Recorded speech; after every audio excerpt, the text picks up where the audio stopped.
വെള്ളപ്പം ഈച്ചൊക്കെ നനഞ്ഞു പോയിട്ടുണ്ടാവില്ലേ? നമ്മളെ ചക്കയും മഴ കൊണ്ടിട്ട്. അയ്യോ, മഴ പെയ്യുന്നുണ്ട്. ഗേറ്റ് പൂട്ടിപ്പോയാ?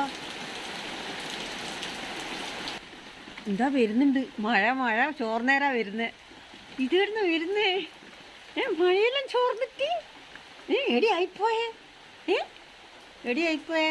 നോക്കട്ടെ എടി ആയിപ്പോയേ. ഓ, നനഞ്ഞ്. ഇനിയിപ്പത് തോർത്തിത്തീരെല്ലാം വേണമല്ലോ ഭഗവാനെ. വേട്ടനെടുത്തു, മറ്റൊരെടുത്തു, ജല്ലു ജല്ലുവിനെ കണ്ടില്ല?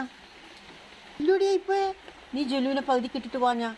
നിങ്ങൾ രണ്ടാളുമാണേ പോയത്, ഞാൻ കണ്ടിനി. ജല്ലു വരുന്നുണ്ടോ? അതാ വരുന്നുണ്ട്, ജല്ലു വരുന്നുണ്ട്. ജല്ലു ഇതേടി ആയിപ്പോയി. മഴ പെയ്തിട്ട് ഏടി ആയിപ്പോയി. എൻ്റെ കുട്ടു ഇവിടെ ചീൻ്റെ മുകളിൽ നിന്ന് എടുക്കുന്നതല്ലേ എന്നേനു. ഇതേടി ആയിപ്പോയേ.